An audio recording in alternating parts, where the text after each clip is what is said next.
In this video, I'm going to demonstrate how to install the motes.net G1 adapter, also known as a mem-cal adapter, into an ECM. This is a 7730 GM speed density ECM. The operation would be similar for other ECMs that use the same kind of mem-cal. This would be known as a factory mem-cal. It contains an EEPROM chip, some CalPAC IC chips, and sometimes a NOC interface module like this one has. This is the Motes G1 adapter. It has a EEPROM chip already on it. This particular EEPROM chip is a flash memory chip, and this is how you do it. So the first thing you're going to do is remove the cover from the ECM, which has already been done here. It's only held on by 2 screws on this particular ECM.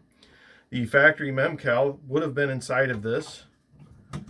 So all you do to remove it is you take these 2 tabs and you push them out, and then it pushes this up and out. Most of these you will have to remove this blue cover from the factory mem-cal before you can install it on the adapter and install both pieces back into the ECM. To do that, you can just use a small flathead screwdriver and gently pry these tabs up.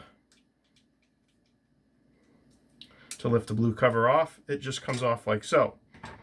To install this on the Motes G1 adapter, you need to make sure the chips are on the same side. And then these pins install right into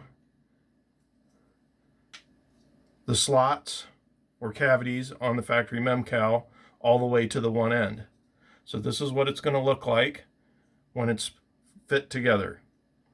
To install it into the ECM, all you have to do is slide it in as so, and the socket on the Motes adapter is the same size as the socket in the ECM, so it can only go in one way.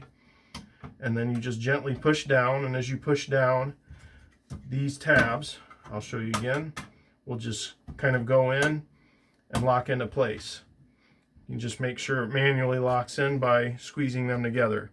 And that's it. You can put the cover back on and you're good to go. One thing I did want to show you is if you do already have one of these and you need to change the EEPROM chip out on it, just remove it from the ECM. Take a small flat bladed screwdriver and carefully pry between the EEPROM chip and the socket. You don't want to bend the pins on this. These are quite fragile. Remove the chip. Take the new one. It'll be notched in one end. There's a notch in the end of the Motes adapter socket. That might be kind of hard to see, but it's in this end. So all you do is line the pins up and just push it in. And that's how it should look when it's in all the way. And again, all you do to put it back in the ECM, just slide it up underneath there. Line it up, push it down into place. You can use the locking tabs here to help you kind of walk it in, and there you go. That's all you need to do.